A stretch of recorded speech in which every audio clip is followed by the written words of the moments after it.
اور میں اور آپ بھی اس برعکس طرز پر چلتے ہیں۔ میں بعد میں اس کے بارے میں بات مزید کروں گا، لیکن ایک چیز یہ ہے کہ اول آخر ہو جاتا ہے اور آخر اول ہو جاتا ہے۔ یہ پیچیدہ لگتا ہے، لیکن اسرائیل نے یہی کیا۔ اسرائیل قوموں میں سر فہرست تھا۔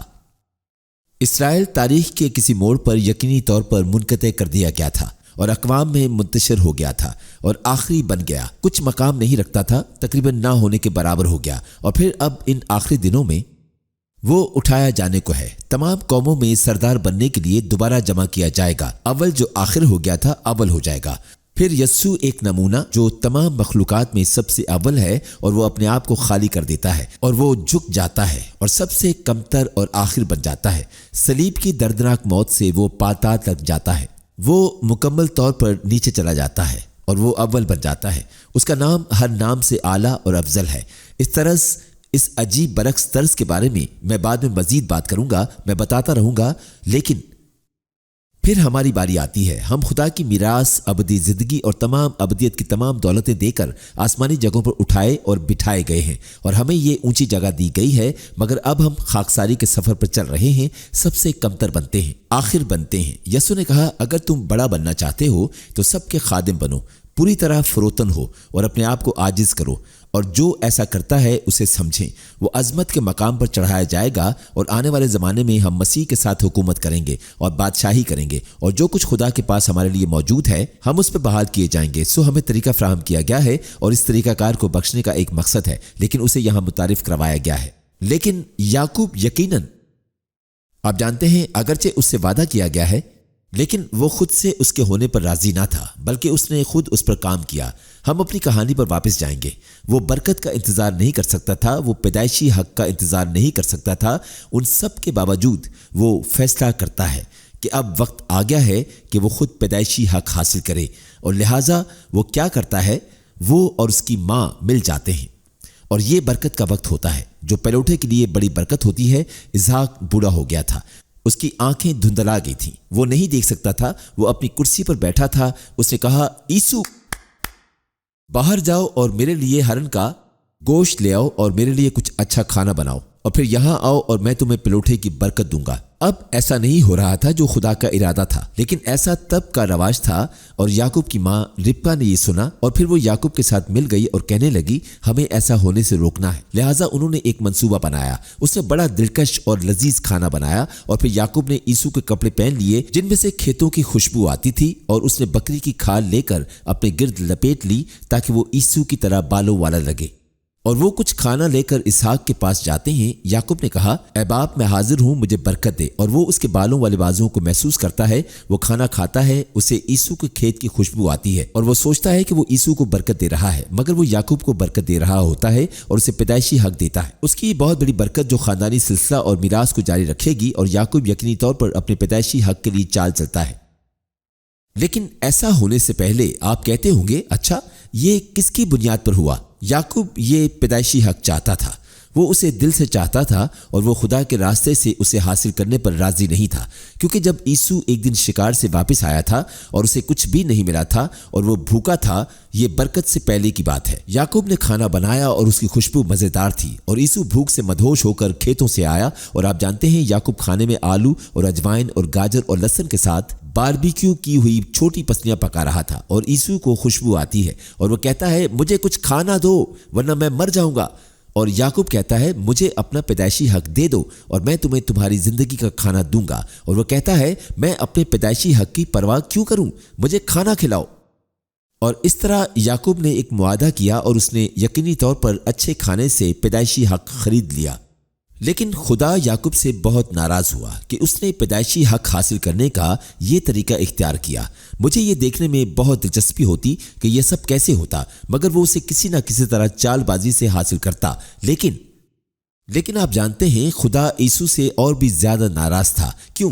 کیونکہ عیسو کے پاس خاندانی وراثت اور پلوٹے کے عہد کی برکت کو جاری رکھنے کی برکت تھی، اور اس نے اسے حقیر جانا۔ کیا آپ جانتے ہو؟ اسے اس کی بالکل پرواہ نہیں تھی، اسے اس کی کوئی پرواہ نہیں تھی، بلکہ اسے اچھے کھانے کی عارضی تسکین کی اس سے زیادہ پرواہ تھی۔ اور خدا اس لیے عیسو سے ناراض ہوا، اور یوں عیسو اپنا پیدائشی حق ترک کر دیتا ہے۔ زندگی کا طریقہ نمبر 1، اپنا پیدائشی حق نہ بیچیں۔ اپنی زندگی کے حقیقی مقصد اور روحانی میراث کو عارضی لذت یا تسکین کے لیے تجارت نہ کریں۔ یہ ہمارے لیے چیلنج ہے۔ ہمارے پاس ایک شاہی میراث ہے۔ اس کمرے میں موجود ہر فرد کے پاس ایک اعلیٰ بلاہٹ ہے تاکہ ہم اس جیسا بنیں اور اس کیسے کام کرنے والے ہوں، اور اس میں وہ سب کچھ شامل ہے جو اس زمانے اور آنے والے زمانے میں ہونے والا ہے۔ یہ ایک میراث ہے، لیکن ہمیں اسے اپنانے کی ضرورت ہے، ہمیں اس پر چلنے کی ضرورت ہے، ہمیں اسے پکڑے رہنے اور اس راستے پر قائم رہنے کی ضرورت ہے، اور ہمیں کیا کرنے کی ضرورت نہیں ہے۔ بات یہ ہے کہ شیطان ہمارے پاس آتا ہے، یہ دنیا اپنے خلفشار کے ساتھ، اپنی برائیوں کے ساتھ، ان چیزوں کے ساتھ ہمارے پاس آتی ہے اور کہتی ہے یہاں عارضی طور پر تسکین کے لیے اپنا پیدائشی حق بیچیں، سب کے بارے میں بھول جاؤ اور اس میں کھو جاؤ، اسے تھام لو، اس میں مشغول ہو جاؤ۔ بات یہ ہے کہ آپ اور مجھے اپنے پیدائشی حق کو نظر انداز نہیں کرنا چاہیے اور اسے بیچنا نہیں چاہیے، ہمیں اسے تھامے رہنا چاہیے اور اس دنیا کی عارضی آسائش کو حقیر سمجھنا چاہیے۔ سنیں کہ عبرانی مصنف عیسو کے بارے میں کیا کہتا ہے۔ وہ کہتا ہے سب کے ساتھ امن کے ساتھ رہنے اور پاک رہنے کی ہر ممکن کوشش کرو۔ پاکیزگی کے بغیر کوئی بھی خداوند کو نہیں دیکھ سکتا۔ اس بات کا خیال رکھیں کہ کوئی بھی خدا کے فضل سے محروم نہ ہو جائے اور کوئی تلخی یا غصے کی جڑ مصیبت یا ناپاکی کا باعث نہ بنے۔ اور دیکھو کہ کوئی بھی عیسو کی طرح بے حیائی یا بے دین نہ ہو، جس نے ایک وقت کے کھانے کے لیے سب سے بڑے بیٹے کے طور پر اپنے وراثت کے حقوق بیچ ڈالے۔ اس کے بعد جیسے کہ آپ جانتے ہیں جب اس نے اپنی برکت کا وارث بننا چاہا تو اسے رد کر دیا گیا، حالانکہ اس نے آنسو بہا کر برکت مانگی، مگر جو کچھ اس نے کیا تھا اسے وہ بدل نہ سکا۔ لہٰذا میں آج آپ کو چیلنج کرنا چاہتا ہوں، اپنا پیدائشی حق نہ بیچیں، اپنا پیدائشی حق نہ بیچیں، اطمینان رکھیں اور صبر رکھیں۔ خدا کے عہد کے فضل کی وجہ سے ہم نے جو کچھ کیا ہے اس کے لیے معافی ہے، لیکن اگر ہم مستقل طور پر ایسا کرنا جاری رکھتے ہیں تو ہم ایک ایسی جگہ پہنچ جاتے ہیں جہاں خدا انصاف کرتا ہے، وہ ہمیں اس راستے پر جانے دیتا ہے جس کا ہم نے انتخاب کیا ہوتا ہے۔ اور عیسو ایک ایسی جگہ پہنچ گیا جہاں وہ رونے اور کوشش کرنے کے باوجود توبہ نہیں کر سکتا تھا، اور یہی خطرہ ہمیں درپیش ہوتا ہے اگر ہم سخت دل رکھتے ہیں تو۔ لہٰذا طریقہ نمبر 1، اپنے پیدائشی حق اور اپنی میراث پر قائم رہیں، اس طرز پر چلیں اور عارضی آسودگی یا اطمینان یا دنیا کی لذتوں کے لیے نہ بھٹکیں، اپنا پیدائشی حق لیں۔ آمین۔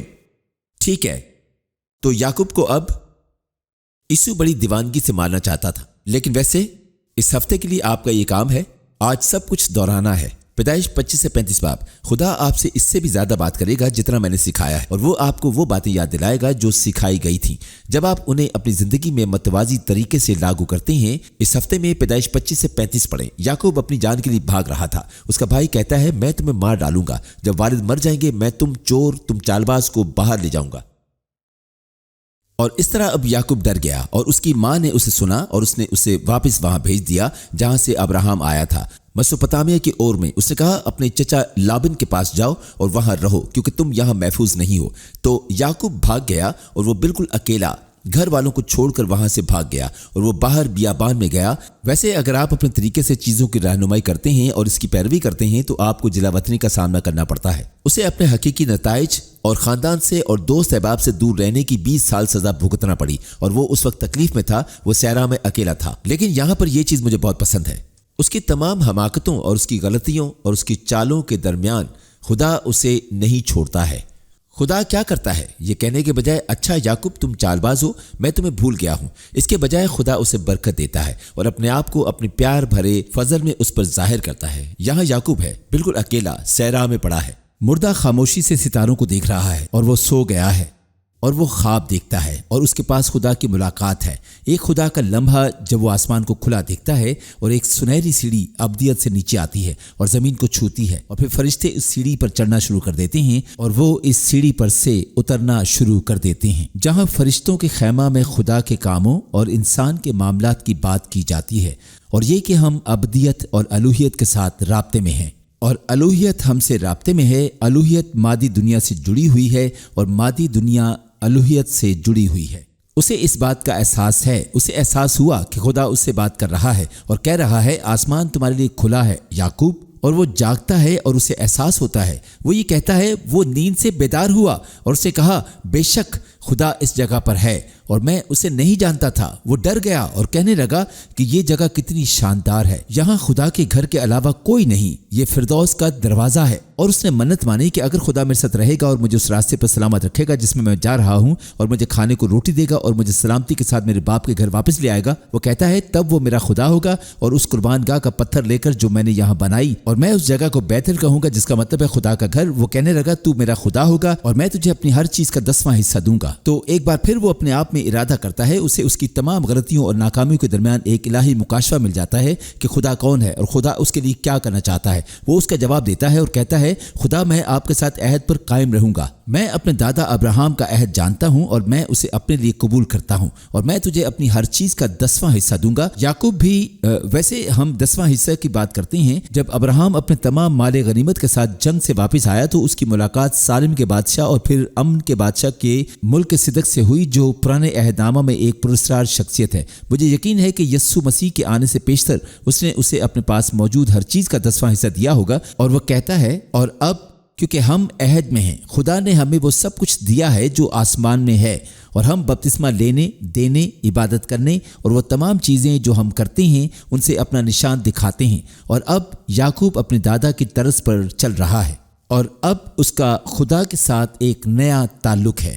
وہ اب اس اعتماد کے ساتھ اپنے سفر پر جاتا ہے کہ وہ ایک عہد کا آدمی ہے، وہ خدا کے ساتھ دوبارہ منسلک ہو چکا ہے۔ اور ہمارے لیے زندگی کا طریقہ یہ ہے، آج ہمارے لیے دوسرا متوازی طریقہ، اندازہ لگائیں کہ کیا ہوگا۔ ہم بیتل میں ہیں اور ہم بیتل ہیں جو خدا کا گھر ہے۔ اب ہم کہانی پر واپس چلیں، اور اب یعقوب اپنا سفر کرتا ہوا اپنے چچا لابن کے پاس پہنچ جاتا ہے، اور وہ یہاں ایسا کرتا ہے۔ اسے پتہ چلتا ہے کہ لابن اس سے دوگنا چال باز ہے۔ اور ویسے ایک اور چیز ہے جو میں بتانا چاہوں گا، اگر آپ چال باز اور چالاک ہیں یا اس قسم کے لوگوں میں سے ایک ہیں تو خدا اس بات کو یقینی بنائے گا کہ آپ ایسے حالات سے ملیں گے جو آپ کو واضح طور پر دیکھ سکیں گے کہ آپ کون ہیں اور آپ کو کیا تبدیل کرنے کی ضرورت ہے۔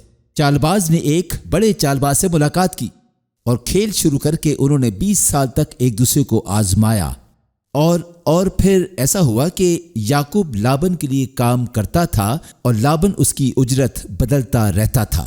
لیکن خدا ان دو چال بازوں کو دیکھتا رہتا ہے، لیکن یعقوب عہد کا آدمی ہے، حقیقت کے باوجود وہ عہد میں ہے، وہ نامکمل ہے، وہ خدا کے ساتھ عہد میں ہے اور خدا نے اسے برکت دی ہے۔ اس کے نامکمل ہونے میں بھی اس کا تعلق خدا کے ساتھ ہے، تو خدا اسے برکت دیتا ہے، لہٰذا لابن کو یہ پسند نہیں آتا۔ وہ اسے مختلف اجرت دیتا ہے اور کہتا ہے کہ تمام دھبے والی گائیں، وہ کہتا ہے جو پیدا ہوئی ہیں اور وہ بہت زیادہ نہیں تھیں، جو عجیب سی یہاں وہاں ہیں، وہ کہتا ہے تم وہ لے سکتے ہو، یہ تمہاری اجرت ہوگی، تم اپنے ریوڑ پر کام کر سکتے ہو۔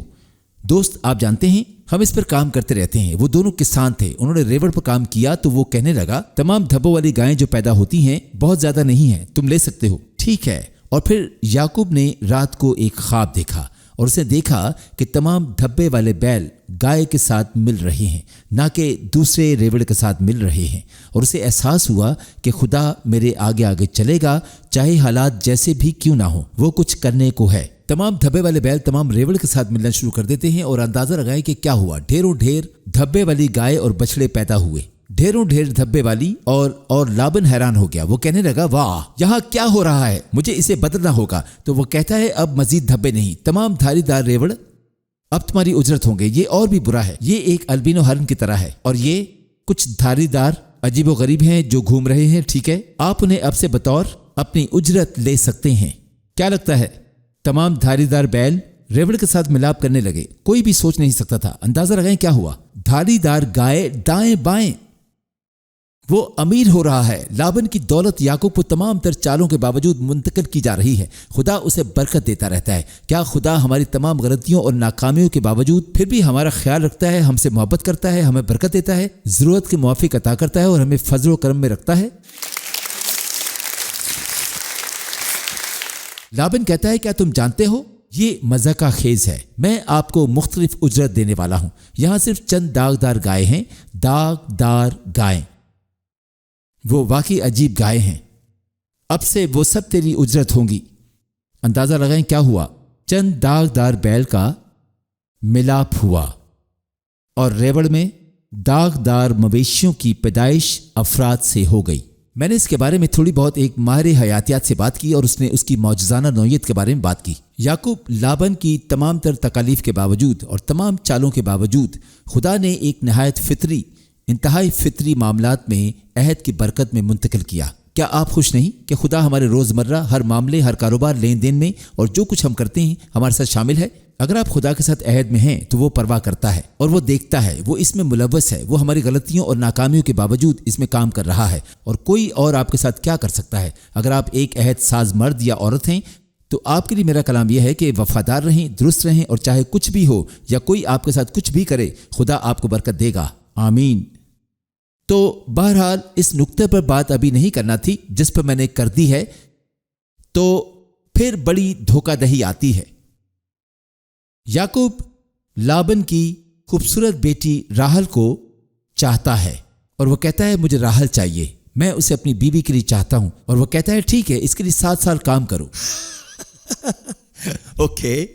اور اس نے راحل کو حاصل کرنے کے لیے 7 طویل سالوں تک کے لیے کام کیا۔ پھر ان کی ایک بہت بڑی دعوت ہوئی، شادی کی ایک بڑی دعوت، اور پھر وہ راحل کو خیمے میں لے آئے۔ لیکن پھر لابن نے بڑی چال چلی، وہ راحل کی بڑی بہن کو لے آیا جو کہ راحل جیسی پیاری نہیں تھی، اور اس کے چہرے پر نقاب ڈال کر لایا اور اسے یعقوب کے ساتھ خیمے میں داخل کر دیا، اور وہ صدیوں کا انتظار لیے ہوئے نم آنکھوں کے ساتھ صبح سویرے اٹھتا ہے۔ اسے لیا کے ساتھ نکال دیا جاتا ہے۔ وہ گھبراتا ہے، وہ لابن سے کہتا ہے تم نے مجھے دھوکہ دیا۔ وہ کہتا ہے نہیں، میں نے تمہیں دھوکہ نہیں دیا۔ وہ کہتے ہیں ہمارے پاس ایک قانون ہے، سب سے بڑی بیٹی کی شادی پہلے ہوتی ہے، اگر آپ چھوٹی بیٹی چاہتے ہیں تو آپ کو پالیسی پر عمل کرنا پڑے گا، آپ کو قانون پر عمل کرنا پڑے گا، قانون سب سے پہلے ہے، آپ جو چاہتے ہیں وہ قانون کی طرف سے ثانوی ہے۔ وہ کہتا ہے 7 سال اور تاکہ تو راحل کو حاصل کر لے۔ ایک چال کے بارے میں بات کرتے ہیں، اس نے دھوکہ دیا اور کیا اندازہ لگایا۔ چال باز نے ایک چال باز سے ملاقات کی اور یعقوب نے یہ سمجھ لیا، مجھے یقین ہے اگرچہ وہ راحل پر ختم کرنا چاہتا تھا، لیا اور راحل ان کے 12 بیٹے تھے، راحل کے پاس صرف 2 تھے، لیا کے پاس 10 تھے۔ لیا قانون کی نمائندگی کرتی ہے، قانون ہماری زندگی میں سب سے پہلے ہے۔ اس سے فرق نہیں پڑتا کہ ہم کیا چاہتے ہیں اور کس چیز پر قبضہ کرنا چاہتے ہیں، قانون ہے، یہاں تک کہ متوازی کسی چیز کی نمائندگی کرتا ہے۔ اس سب میں دھوکہ دہی ہے۔ خدا اب بھی یہاں ایک متوازی بات کر رہا ہے، پہلے قانون آتا ہے، پھر محبت اور فضل آتا ہے، اور اس طرح قانون پہلے آتا ہے اور وہ اپنی جگہ پر ہے، اور پھر اس کے بعد آپ فضل سے ملتے ہیں اور آپ محبت سے ملتے ہیں، اور محبت اور فضل کا ثمر وہی ہے جو خاندانی سلسلے پر چلتا ہے، کیونکہ راحل کے صرف 2 بچے تھے، لیکن ان میں سے ایک یوسف تھا۔ نئے عہد نامے میں یسوع ایک پرانی قسم تھا، اور نئے عہد نامے میں بنیامین کلیسیا کی ایک پرانی قسم تھا۔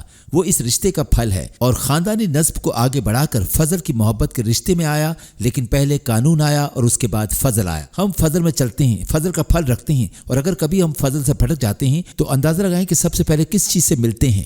قانون۔ یہ ہمیں ایک سکول ماسٹر کی طرح اپنی جگہ پر قائم رکھتا ہے کہ ہم مسیح کی مانند کوڑے کھائیں۔ جب ہم راستے سے بھٹک جاتے ہیں تو نتائج بھگتنا شروع کر دیتے ہیں۔ ہم دائیں بھٹکتے ہیں تو ہمارے قانون کے اسکول ماسٹر ہمیں واپس لانے کے لیے تھپڑ مار رہے ہوتے ہیں۔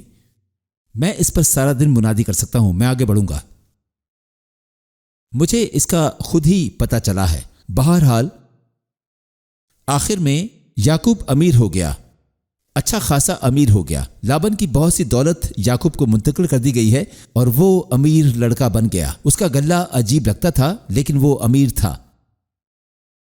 لابن کی 2 بیٹیاں اسے دونوں مل جاتی ہیں، اسے 12 بیٹے بھی مل جاتے ہیں، اسے یہ سب مل جاتا ہے، اور پھر لابن یعقوب کو اس طرح سے دیکھنا شروع کر دیتا ہے۔ یعقوب رات کو چپکے سے باہر نکلتا ہے اور وہ اپنے پورے خاندان، اپنے کارواں، اپنے تمام ریوڑ اور مویشیوں کو لے کر اپنے گھر واپس چلا جاتا ہے۔ مجھے امید ہے کہ آج کا پیغام آپ کو پسند آیا ہوگا۔ اس سے پہلے کہ ہم آپ کو الوداع کہیں، میں آپ کے ساتھ مل کر دعا کرنا چاہوں گا۔ میرا ایمان ہے کہ خدا آپ میں سے بہتوں کو شفا دینا چاہتا ہے تاکہ اپنی قدرت کو ظاہر کر سکے، کیونکہ اسے آپ کی فکر ہے۔ وہ جانتا ہے کہ آپ کون ہیں، وہ آپ کو چھونا اور برکت دینا چاہتا ہے۔ میں چاہتا ہوں کہ آپ اپنا ہاتھ اس جگہ پر رکھیں جہاں کہیں بھی آپ کو درد ہے یا کچھ ٹھیک نہیں ہے، اور میں آپ کے لیے دعا کروں گا۔ میرا ایمان ہے کہ خدا کی قدرت روح القدس کے وسیلہ سے آپ کے بدنوں کو چھوئے گی اور شفا بخشے گی۔ اے باپ، یسوع کے نام سے میں جانتا ہوں کہ تو ان تمام دیکھنے والوں سے محبت رکھتا ہے، اور میں چاہتا ہوں کہ تو لوگوں کو اپنی شفا دینے کے وسیلہ سے عظیم قدرت کو ظہور میں لائے۔ اس وقت یسوع کے نام سے ہم درد اور بیماری کے زور کو